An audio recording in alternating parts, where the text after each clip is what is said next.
Hello and welcome to This Week at the Movies. I'm Matt, And I'm Eric. and today we are looking at one of the most interesting new releases of 2025 so far, the new film Companion. We'll also be talking about the Best Animated Feature race in the Oscars, and particularly a film that I think both of us enjoyed, which is The Wild Robot. But first, let's move to Companion. January, an interesting time for new releases. We kicked off the month with a horror movie. We got a horror movie in the middle, and we get a horror movie to wrap up the month in Companion. This one coming from writer-director Drew Hancock. It stars Sophie Thatcher and Jack Quaid as a couple that we're introduced to at the beginning. They're going for kind of a weekend getaway at a friend's secluded mansion house by the lake. Said friend is named Kat, played by Megan Suri. She's with a Russian billionaire, Sergey, who's played by Rupert Friend. There's a couple other friends there, another couple, Patrick and Eli, played by Harvey Guillen and Lucas Gage. Everything seems to be going well until Sergey tries to make a move on Iris at the lakeside, and she ends up defending herself, and that sets off a whole string that reveals that no one is quite who they appear to be, and what's going on isn't quite what it appears to be. I'll be honest, some trailers have really given away the at least some of the plot twists here. But I don't really feel like giving it away in this spot necessarily, because I think the way the film is laid out, it's supposed to be something of a surprise.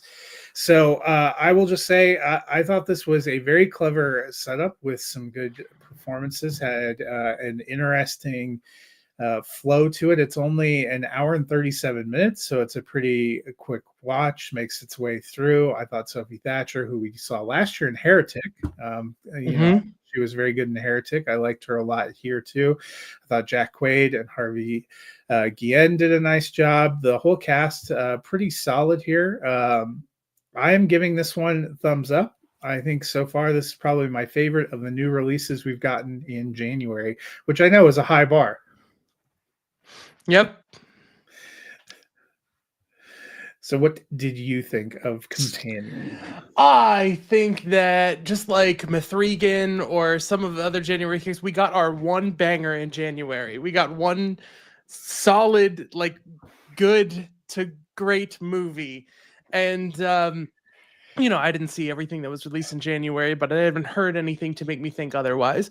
So I was talking to a friend, and there are so many little nitpicks I have, and I really kind of passionate about defending spoilers for this movie. I want people to go in for the ride, and I'm angry at the marketing because if they had spoiled what they spoiled in subsequent marketing in the first trailer, I probably wouldn't have thought twice about this.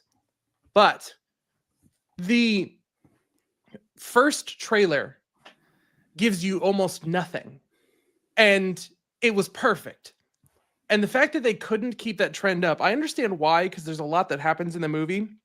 But still, for anyone who knows anything about the movie at all, the first 20 minutes is just you watching how they planned on foreshadowing something you already know until there's like a big reveal that's not a big reveal to anyone because we know what it is. But there are enough twists and turns and surprises moving on from that it wasn't a ride that was like, oh darn it, it's all been spoiled. I thought Sophie Thatcher was amazing. I think Jack Quaid is outstanding, increasingly so in everything that I see him in. Lucas Gage was extremely effective. I really liked him in Smile 2 because I liked everything in Smile 2 except Smile 2 as a whole.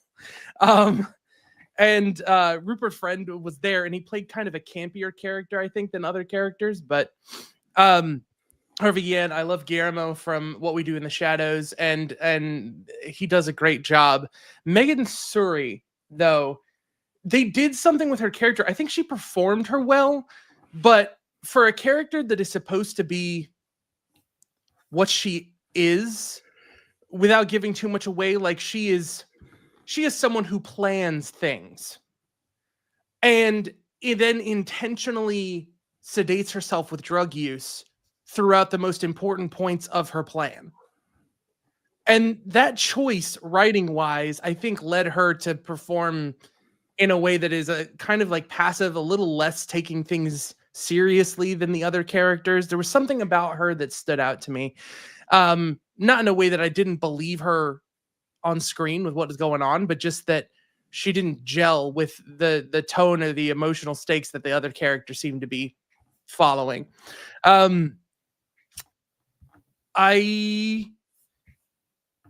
I just really, really like this ride. And I don't know how it would be on subsequent viewings, knowing what's happening, but I still feel like it would be pretty effective because knowing what happened in the first third of the movie didn't spoil that from being entertaining the way they tease things out and things like that. So, yeah, this is a strong thumb up for me. I would give it like 4 stars on Letterboxd, I think is what I ended up telling someone, because I can nitpick so many things, like why not factory reset? Why not do this and that? Like how apps can be downloaded on different phones, so you have the ability to log into your account really from anywhere. So why can't you do this and that? That one's not even mine. That one's someone else brought up. But all of that is stuff that when you're in the middle of making a movie, you can't see the final product and you go, oh, we should have thought of that. As far as a creation that came from nothing and managed to pull together so many different tones and come together this competently, I think this is outstanding. Yeah, I mean there are some apps and things that are locked to specific devices. Oh yeah, and that's what they were kind of talking about with this, that it was paired to a specific device. Mm-hmm. So that wasn't that. Okay. That wasn't that shocking to me, but you know, I thought they did a nice job, and there were some interesting twists and turns, and I liked the overall flow of it. I probably not quite as high as you. I think I gave it 3.5 stars. But it was definitely, you know, January is always an interesting month, and we started out with some real mid releases. We've had some things that we were mildly excited about. I thought this paid off a lot of things more. I do like, you know, we seem to have been in a trend, especially lately, of movies that are more reasonable in their runtime. Flight risk in this. Yeah, you know, even Wolfman's only like in that an hour and 40. That's pretty good. You know, just especially after the end of last year, where we had so many movies that are so incredibly long.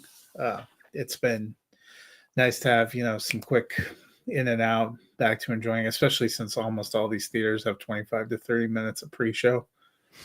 So AMC. Mine's Cinemark. Yeah, I still, you know, I've been clocking it. It's between 20 and 25 minutes every time now, which is there's a lot. A theater I can go to, an NCG cinema that used to be a Regal, but it's repurposed as like not a dollar theater, but somehow a cheaper theater. And they do just like local advertising and stuff, and they'll do 3 or 4 trailers and start the movie. Like it's 10 minutes.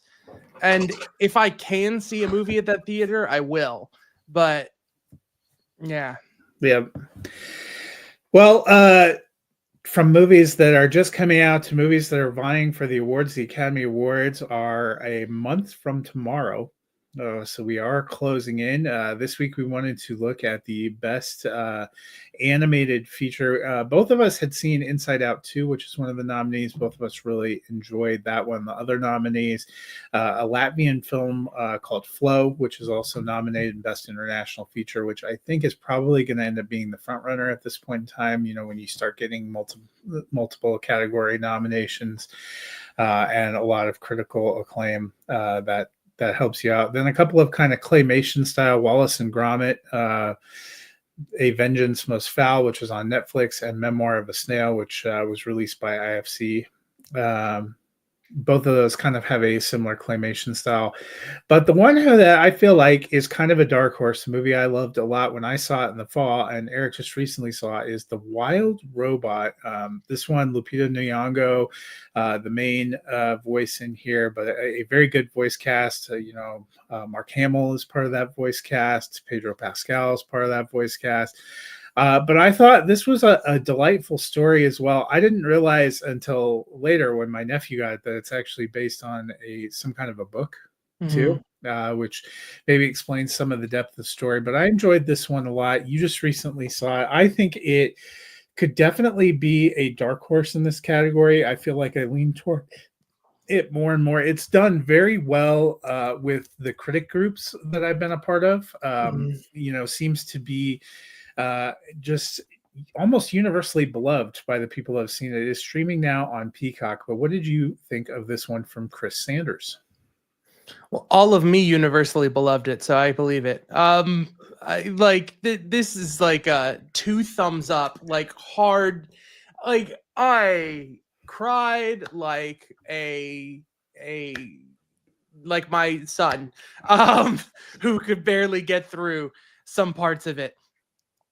We had to have an actual conversation about like, hey, hard things happen in life, and you can't just like turn away and make things feel happy. Sometimes you have to work through problems and things like that, and it's like it's just a movie, but oh my gosh, the just the surface level allegory, I guess you could call it, metaphor of parenting was like a gut punch. But then there's like one thing. I only have one weird thing to say, which is I don't know what happens when the animals all have to go back to being predators and prey. Like things, it feels like things will eventually be problematic. But just as a story as it is, that core story of taking the little bird and helping him grow up is one of the best. I don't know. Like this is it's hard when I see a new movie to think this is one of the best things I've ever seen, because it's like this is a recency bias. Like what else is going on? Like what am I forgetting that is like this that I've seen before?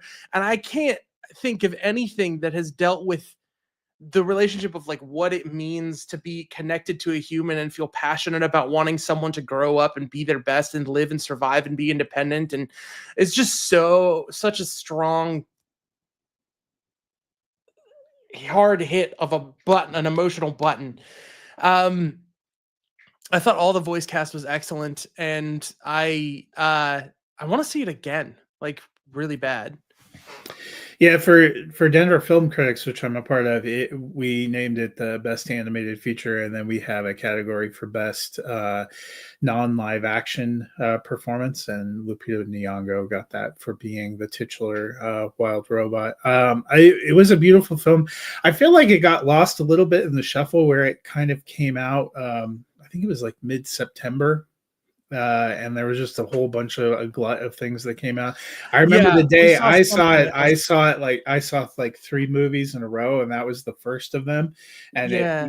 I saw it first because I had kind of middling expectations, and it blew me away and stuck with me.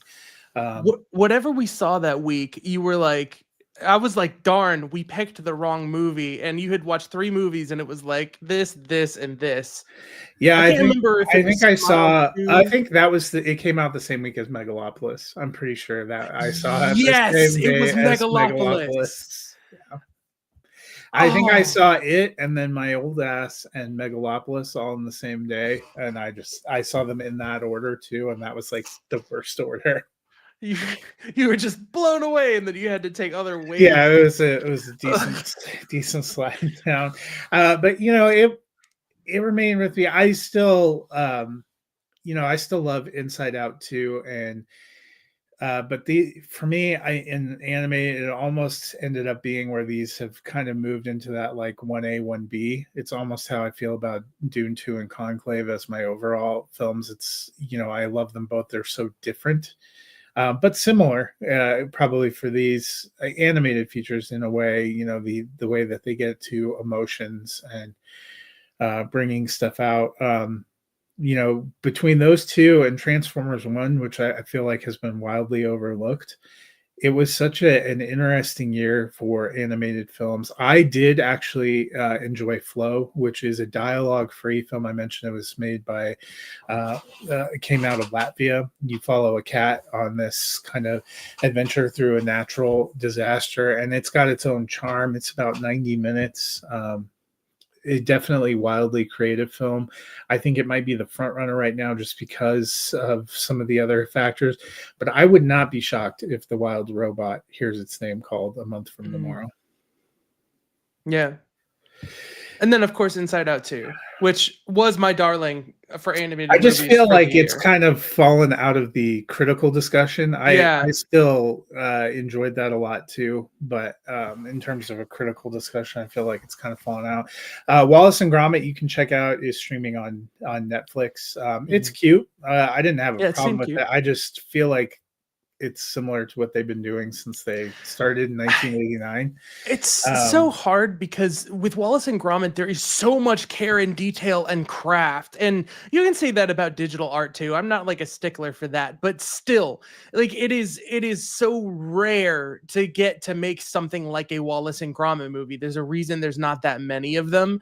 And so for it to be successful, I think that should be a higher bar in some cases. Like you are able to take start from here and make a movie versus start from here and make a movie. I feel like it's kind of an achievement. But yeah, again, it just ultimately comes I haven't finished the movie, but it feels a lot like the last Wallace and Gromit movie, Curse of the Were-Rabbit, I think. Yeah. Is that, yeah? And it's fun. Yeah, that's what I feel not, like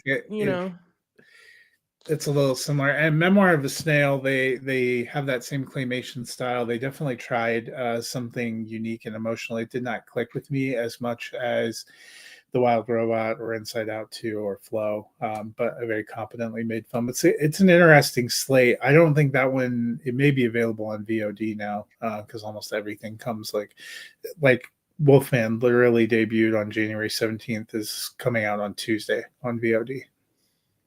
I mean, you don't have to wait long for stuff, guys. Don't have to wait long, unless it's a Christopher Nolan project, because it feels like Oppenheimer took like a year to come. Man, the Odyssey though, what? I know. A couple of years from now, it's interesting. That probably end up coming to us before the Batman Part 2. Oh yeah, oh yeah. Or the next Spider-Verse movie, which was supposed to be like back to back and now doesn't even have a release date. I'm like, guys. Before we get out of here, a couple other things that opened this weekend that I saw. There's a movie called Green and Gold. And a lot of its sponsorship has been by the restaurant chain Culver's, which caused me to not take it super seriously when I got the screener in December. Let me tell you, I saw this movie over a month ago, and it has stuck with me. I've been waiting for it to actually get released. A very sweet story set in the 90s on a Wisconsin farm. Craig T. Nelson is a struggling dairy farmer. Madison Lawler is his granddaughter who has a passion for music, but she's trying to help her grandfather. He makes a bet with the bank on the success of the Brett Favre-led Green Bay Packers, so there's a lot of Green Bay Packer games and things mixed in there. There's a very beautiful original song near the end.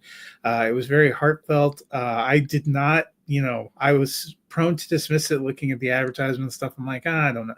I really enjoyed it. I ended up giving that 3.5 stars too. If I gave Companion a slight edge, but those are my top two for the year so far. Both of them happen to release this Friday. So if you're looking for something that's not a horror movie, that's maybe a sweeter, more family friendly story, that would certainly be it. And I enjoyed that quite a bit. Another movie I saw a screener for that comes out is called The Valiant One. Chase Stokes and Lana Condor, two kind of Netflix stars, come together in a military drama about a American helicopter that gets blown off course and crash lands in North Korea. just a friendliest of friendly places. I thought it was a clever idea. Doesn't totally come together, but an interesting little story. So a couple of the movies that came out this week, and I know you're going to go see the other release from this week. I think you said I Dogman. believe we're still going to. Yeah, Dogman tomorrow. So yeah, I've heard some good things about it. So first big kind of animated release of 2025. So we'll see maybe next time we are back together. We will not be with you next week, but we will be back in 2 weeks for Captain America. He is coming. Oh, that's that weekend. I'm sitting here looking at Hard Eyes thinking, is that? But okay. Yeah. No, that's next weekend's Hard Eyes. Oh, okay. Yeah. I know it's weird because today is literally February 1st. So next weekend is February 7th through the 9th. Yeah. February 14th, Valentine's Day, is the opening for Captain America, Brave New World, and Paddington in Peru. So we'll be back looking at Captain America on February 15th. Helping you kick off that President's Day weekend, right? So until then, any other things to toss in? Severance. Caught up, and I think that Helly is Helly. All three? Huh? You've watched all three now? Yes. Yes. All right. Yes. Oh man, I'm still. I'm obsessed. with you. I don't think she's severed anymore. That's been a growing theory. I thought that in E2, which that second episode where, I think I talked about it last week, that the first episode I thought was really good, but it in no way really tries to answer any of the questions you're left with at the end of the first episode, or at the end of the first season finale. The second episode kind of fills in some of these gaps, and I thought it was very clever the way it went through, and I really liked this week's episode 3 as well. Yeah, so. I saw it last night, and I'm having I always have a hard time with like what I did yesterday. But, oh no, yes, okay, all right. There's this whole thing, and this is driving me crazy. Why Mark?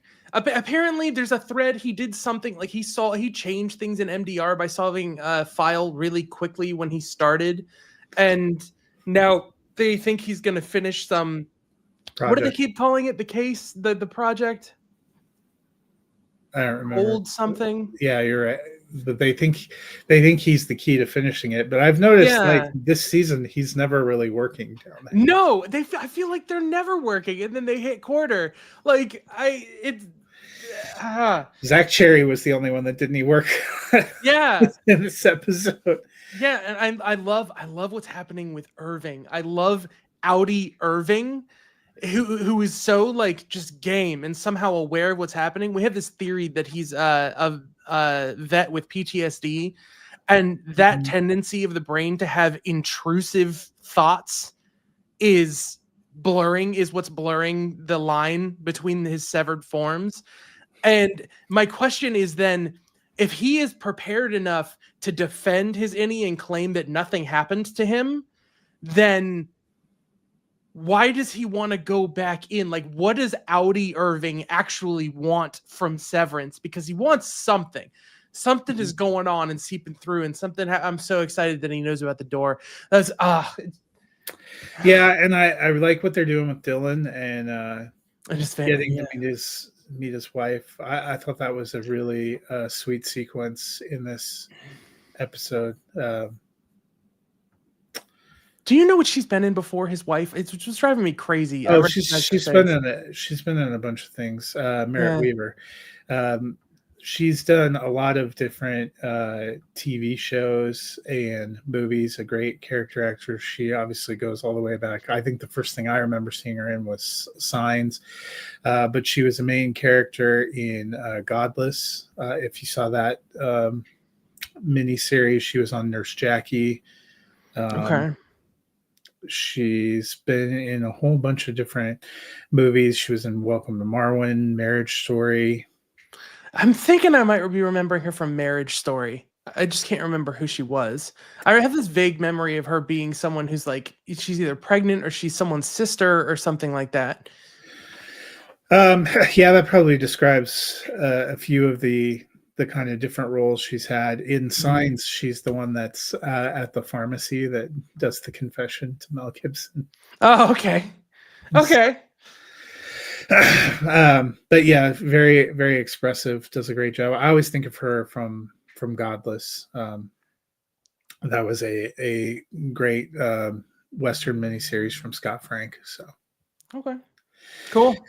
But we'll look forward to chatting. We'll have 2 more episodes of Severance up by then, and I'm looking forward to seeing Anthony Mackie's Captain America and seeing what they do with it. So I think that'll be a lot of fun. Yep. Well, until next time, we will see you guys at the movies. Have a wonderful weekend.